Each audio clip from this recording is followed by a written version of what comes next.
Hello everyone. तो आज हम बात करेंगे न्यू एजुकेशन पॉलिसी के बारे में। कुछ लोग की क्वेरीज आ रही थी कि सर न्यू एजुकेशन पॉलिसी की एक पीडीएफ अपलोड कर दीजिए आप अपने टेलीग्राम चैनल पर। तो मैं आपके सामने ये न्यू एजुकेशन पॉलिसी 2020 के बारे में कुछ डिटेल लेके आया हूँ और इसके रिगार्डिंग बात करेंगे। इसकी पीडीएफ मैंने टेलीग्राम पर पहले ही अपलोड कर दी थी। ये हिंदी और इंग्लिश दोनों में मैंने इसको अपलोड कर दिया है। और रही बात एजुकेशन पॉलिसी की, तो आप एक बार अपने हैंड से इसको ज़रूर पढ़ें। जो वीडियोज़ आपको मिलते हैं यूट्यूब और अदर प्लेटफॉर्म पर, जो भी वहाँ पे तो है ही वीडियो, वो एक शॉर्ट और कंसाइज फॉर्म में आपको बताते हैं। लेकिन जब आप इसको खुद रो डॉक्यूमेंट को पढ़ते हैं तब आपको यहाँ पे एग्जैक्ट इन्फॉर्मेशन और सही तरीके से आप उसकी अंडरस्टैंडिंग डेवलप कर पाते हैं कि ये कैसा है, न्यू एजुकेशन पॉलिसी कब आया, कहाँ से इसकी शुरुआत हुई, इसका बैकग्राउंड क्या है, इसके बारे में सारे आपको जानकारी इसके ओरिजिनल डॉक्यूमेंट से ही आपको मिलती है। तो कुछ बेसिक्स में इसके बारे में आपको बता देता हूँ। बाकी मैंने इसकी पीडीएफ आपको टेलीग्राम चैनल पर अपलोड कर दी है। जो नहीं अभी जुड़े हैं वो इस टेलीग्राम चैनल की लिंक मैं इसको कमेंट बॉक्स में दे दूँगा, आप जुड़ जाइएगा। बाकी डिस्क्रिप्शन में भी आपको मेरे लिंक मिल जाएगी, ठीक है। तो चलिए शुरू करते हैं इस वीडियो को और देखते हैं इसके अंदर क्या क्या है। सबसे पहले बात करते हैं न्यू एजुकेशन पॉलिसी की। जो बात करें तो एजुकेशन पॉलिसी अब तक अपने भारत में कितनी एजुकेशन पॉलिसी आ चुकी है? 3, ठीक है। 3 एजुकेशन पॉलिसी अब तक आ चुकी है। सबसे पहले आई थी 1968 में, उसके बाद में आई 1986 में, और अब जो न्यू एजुकेशन पॉलिसी है जो कि प्रेजेंट है वो कौन सी है? NEP 2020, ठीक है। इसको कहते हैं NEP 2020। जो प्रेजेंट में एजुकेशन पॉलिसी है वो है न्यू एजुकेशन पॉलिसी 2020, ठीक है। जो कि मानव संसाधन एवं विकास मंत्रालय, इसको अगर इंग्लिश में हम बात करें तो MHRD, ठीक है। इसको MHRD कहते थे, ministry of human resource and development, ठीक है। MHRD मिनिस्ट्री थी 2020 में जब इन्होंने जारी किया था। अब MHRD मिनिस्ट्री का नाम बदल के इन्होंने क्या कर दिया है? शिक्षा मंत्रालय, शिक्षा मंत्रालय, ठीक है। अब MHRD मिनिस्ट्री नहीं है, अब शिक्षा मंत्रालय हो गया है। चूंकि शिक्षा मंत्रालय पहले भी इसका नाम शिक्षा मंत्रालय था, ठीक है। फिर बाद में सरकारों ने इसका नाम MHRD किया।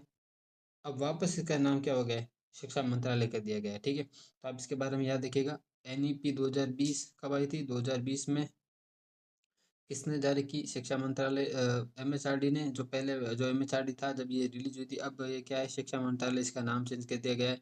किसके द्वारा? भारत सरकार के द्वारा ये जारी की जाती है, ठीक है। बात करते हैं, आप देख सकते हैं ये 108 पेजेस की ये PDF है हिंदी में। और इंग्लिश में ये वैसे थोड़ी कम पेज ही, इसके 30 से 40 पेज इसके होंगे लगभग। तो आप हिंदी वाले हैं तो अगर हिंदी में इसको पढ़ लीजिएगा, और इंग्लिश वालों के लिए मैंने इस इंग्लिश में इसको अपलोड कर दिया है, ठीक है। सबसे पहले देखिए आप, NEP के जो बेसिक्स है उसके बारे में इसमें लिखा गया है। तो मैं आपको बता देता हूँ एक बार। सबसे पहले इसमें लिखा है परिचय, लिखा है इसके बारे में, ठीक है, NEP के। उसके बाद में इन्होंने लिखा है बाल्यावस्था के बारे में इसमें दिया हुआ, ठीक है, बाल्यावस्था की देखभाल वगैरह के लिए। उसके बाद में ये इंपॉर्टेंट चैप्टर है बुनियादी शिक्षा, आप देख सकते हैं ये चैप्टर नंबर 2, ठीक है। उसके बाद में ड्रॉप आउट शिक्षा, ये क्या क्यों कम होते हैं, इनका नंबर वगैरह के लिए। उसके बाद में ये स्कूलों में पाठ्यक्रम के रिलेटेड है, ये NEP का ये इंपॉर्टेंट है, ठीक है। एक टॉपिक, कुछ जो चैप्टर हैं इसके वो ज़्यादा इम्पोर्टेंट है, ठीक है। कुछ चैप्टर हैं वो इसके क्या है, मोस्ट इम्पोर्टेंट हैं। और कुछ है इनको आप एक बार आंखों से गो थ्रू कर सकते हैं, ठीक है, एक बार नज़रों से निकाल सकते हैं। उसके बाद अब बात करें तो इसके अंदर स्कूली शिक्षा के लिए मानक वगैरह इन्होंने तय किए। और बाद में गुणवत्ता, ये इंपॉर्टेंट चैप्टर है, आप देख सकते हैं, ठीक है। उसके बाद में आता है संस्थागत पुनर्संगठन और समेकन वगैरह। उसके बाद में इसके जो इम्पोर्टेंट चैप्टर है अनुकूल वातावरण बनाना, ये सब। उसके बाद में ये एक इम्पोर्टेंट है, ठीक है, उच्च शिक्षा वाला, ठीक है, एक उच्च शिक्षा वाला ये एक इम्पोर्टेंट है चैप्टर। उसके बाद में व्यावसायिक वगैरह जो है, वोकेशनल एजुकेशन वगैरह का भी इन्होंने इस बार जोर दिया है NEP पे, ठीक है। उसके बाद बात करते हैं इन्होंने व्यावसायिक शिक्षा में, जो मैं आपको बता चुका हूँ व्यावसायिक शिक्षा के बारे में। ऑनलाइन और डिजिटल एजुकेशन के बारे में इन्होंने फोकस किया है NEP में खूब सारा, ठीक है। उसके बाद में इनका वित्त पोषण कौन कौन इस पे खर्चा करेगा, क्या सेंट्रल का रहेगा वेटेज, क्या स्टेट का रहेगा, इसके बारे में, ठीक है। उसके बाद में है केंद्रीय शिक्षा सलाहकार बोर्ड का सशक्तिकरण करना वगैरह, ठीक है। बात करते हैं हम इसके आगे। तो ये दिया हुआ है एनईपी के बारे में कुछ इसके अंदर इंफॉर्मेशन, ठीक है। आप देख सकते हैं, मैं इसको जूम इन कर देता हूँ थोड़ा, ठीक है।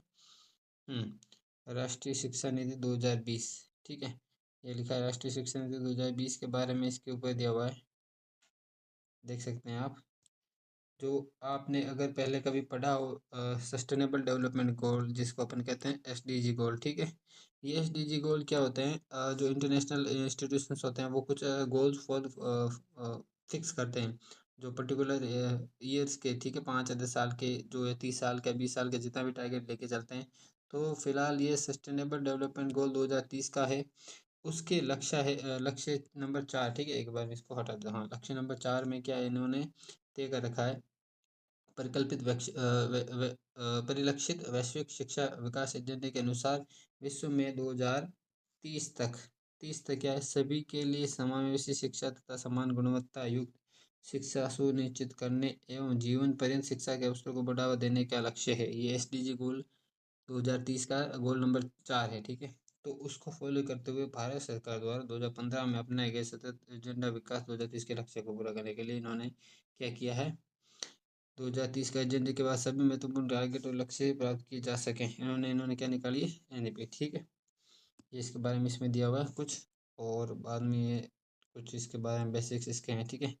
ये एनईपी 2020 क्या है, इसके बारे में आप देख सकते हैं, सारा कुछ बेसिक्स इसके अंदर दिया हुआ है, ठीक है। ये देख सकते हैं आप, ये पाश्चात्य, सॉरी, जो ये पुरानी अपनी शिक्षा विधि थी, उसके बाद में ये गार्गी, तिरुवल्लुवर, इन्होंने सबने ऐसे के बारे में इसमें खूब डिटेल दिया हुआ है, ठीक है। ये देख सकते हैं आप, ये लिखा है इन्होंने पिछली नीतियों के बारे में, इन्होंने कुछ इसके अंदर इन्फॉर्मेशन दी है, ठीक है। ये रहा पिछली नीतियों के बारे में। शिक्षा पर पिछली नीतियों का जोर मुख्य रूप से शिक्षा तक पहुंच के मुद्दों पर था। 1986 की शिक्षा नीति थी, ठीक है। उसके बाद में इन्होंने 1992 में संशोधन किया था, ठीक है। नरसिम्हा राव जी की सरकार के अंदर इन्होंने संशोधन हुआ था, ठीक है। इसको एक तरह से 1986 या फिर 92 की पॉलिसी भी कहते हैं।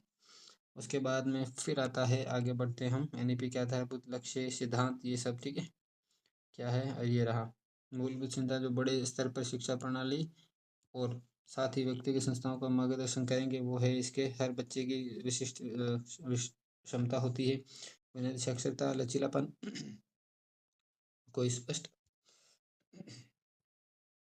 सॉरी और कोई स्पष्ट अलगाव ना हो इसके रिलेटेड, ठीक है। हाँ, तो ये देख सकते हैं आप।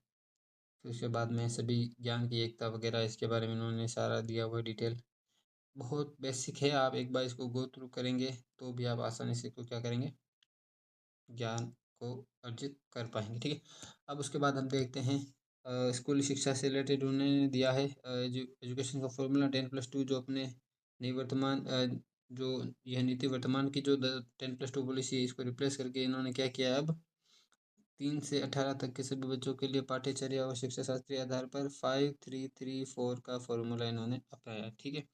5-3-3 और 4 कैसे, मैं आपको बताता हूँ, ठीक है। एक बार ये देखिए, ये बहुत इन्होंने बेहतरीन तरीके से इसको समझाया है। मैं आपको इसको थोड़ा जूम इन कर देता हूँ, ठीक है। यस, ये ठीक है। ये है पिछला, इन्होंने बोला कि जो मॉडल जो भी चल रहा है, मतलब प्रेजेंट में जो चल रहा था 2020 से पहले, वो था एज 6 से 18, ठीक है। 6 से 18 के बीच में एजेस, ये था 6 से 8, सॉरी, है ना। उसके बाद में 6 से 16, कुछ इस प्रकार है। हम्म नहीं नहीं, ये ऐसे नहीं है, ये है इन्होंने बताया है, इन्होंने शायद ये बीच में स्पेस थोड़ा ज़्यादा दे दिया है, ठीक है। इसको देखते हैं हम, न्यू एजुकेशन पॉलिसी को। इन्होंने ये पिछला जो था वो सारा का सारा 6 से 16 के बीच में था, वो 10 साल का। उसके बाद में 6 से 8 का, ये 2 साल का था, ठीक है। अब जो न्यू एजुकेशन पॉलिसी है उसमें क्या दिया है, 4-3-3 और ये क्या है, 5 ईयर का। कैसे, मैं आपको बताता हूँ। सबसे पहले इन्होंने क्या किया है, क्लास 5, मतलब क्लास 1 से लेकर, ठीक है, क्लास 1 से लेकर क्लास 1 से लेकर 5 के लिए ये फाउंडेशनल बैच है, ठीक है।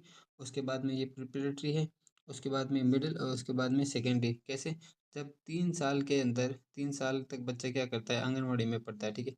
उसके बाद वो पहली व दूसरी क्लास पढ़ता है, ठीक है, 6 से 8 साल के बीच में। उसके बाद में वो क्या करेगा, 8वीं से 11वीं के बीच में, 8 से 11 साल के बीच में ये क्या करेगा, तीसरी से 5वीं क्लास पढ़ेगा। फिर क्या करेगा, 6 से 8 क्लास पढ़ेगा। उसके बाद में 9 से लेकर 12, ठीक है, 9 से लेकर 12 ये क्या करेगा, 4 साल के अंदर ये कंप्लीट करेगा। और जब ये कंप्लीट करके निकलेगा 12th, तो उसकी एज हो जाएगी ऑलमोस्ट 18 साल की, ठीक है। तो अब इसको रिमूव कर देता हूँ, ठीक है। उसकी एज क्या हो चुकी होगी, 18 साल हो चुकी होगी, ठीक है। इसको भी अपन देखें अगर, तो जब ये बच्चा यहाँ पे एडमिशन लेगा, तब क्या करेगा, उसकी एज क्या होगी, 6 साल, ठीक है। जब उसकी एज क्या होगी, 6 साल, और 6 से लेकर 16 साल तक वो क्या करेगा, 10वीं कर लेगा। फिर 10वीं के बाद में यहाँ पे अपन कहते थे 10+2, 10+2 कहते हैं ना। तो यहाँ तक वो क्या करेगा, 10वीं क्लास करेगा। उसके बाद 11वीं और 12वीं करेगा, 16 से लेकर 18 के बीच में, ठीक है। तो ये था पुराना मॉडल और ये आज का मॉडल। अब बात करते हैं इनके 4 पार्ट्स, इसको डिवाइड किया है। तो 4 पार्ट्स में अगर इसको डिवाइड किया गया है, तो वो कुछ इस प्रकार है, 5, 3, 3 और 4। तो जो ये है 5 तक वाला, इसको अपन बोलते हैं फाउंडेशनल बैच। 3 वाला है, इसको अपन कहते हैं प्रिपरेटरी। उसके बाद में ये मिडिल, और उसके बाद में ये सेकेंडरी स्टेज, ठीक है। देख सकते हैं आप, ठीक है। यहाँ पे इन्होंने कहा है, वर्तमान में 3 से 6 वर्ष की आयु में बच्चे ये 10+2 ढांचे में शामिल नहीं है, और क्योंकि 6 वर्ष के बच्चों को एक कक्षा एक से प्रवेश दिया जाता है, ये सब बेसिक इसके अंदर दिए हुए आप देख सकते हैं, ठीक है। तो ये कुछ इस प्रकार है। उसके बाद इसके अंदर सारा, इसके अंदर डिटेल दिया हुआ, ये आप देख सकते हैं एनईपी का। मैं एक बार आपको ये सारा पीडीएफ इसको एक बार बता देता हूँ, ठीक है। तो फिर ये जूम इन कर देता हूँ इसको। ये कुछ इस प्रकार पीडीएफ है, 108 पेज के। हिंदी वाले मीडियम के हैं तो वो इनको एक बार सरसरी निगाह से आप देख सकते हैं। जो कुछ इंपॉर्टेंट चैप्टर है वो मैंने आपको पहले बता दिए थे। उसके बाद में इसकी पूरी कंप्लीट पीडीएफ है, वो देख सकते हैं, ठीक है। ये सारी पीडीएफ है, जो एक बार आप अगर आंखों से निकाल लेंगे तो आपको एनईपी के कोई भी क्वेश्चन गलत होने की संभावना बिल्कुल जीरो हो जाएगी, ठीक है। क्योंकि इसका क्या है, ओरिजिनल डॉक्यूमेंट है। ये आप अगर ओरिजिनल डॉक्यूमेंट पढ़ते हैं तो आपको काफ़ी सारी इन्फॉर्मेशन है, जो ऑथेंटिक इन्फॉर्मेशन है वो आपको यहाँ से मिल जाएगी। और इसकी पीडीएफ मैंने टेलीग्राम चैनल पर अपलोड कर दी है, आप टेलीग्राम चैनल से डाउनलोड कर सकते हैं। इंग्लिश और हिंदी मैंने दोनों में, ये तो हिंदी वाली पीडीएफ है, इसी प्रकार इंग्लिश और दोनों में इसको मैंने अपलोड कर दिया, ठीक है। तो आप वहाँ से डाउनलोड कर सकते हैं। तो कैसा लगा आपको वीडियो, कमेंट बॉक्स में ज़रूर बताइएगा। और कोई अगर इम्पोर्टेंट ईडीएफ डॉक्यूमेंट की, अगर किसी ऑफिशियल नोटिस कि आपको चाहिए, तो वो भी आप कमेंट बॉक्स में कमेंट कर सकते हैं, ठीक है। Thank you.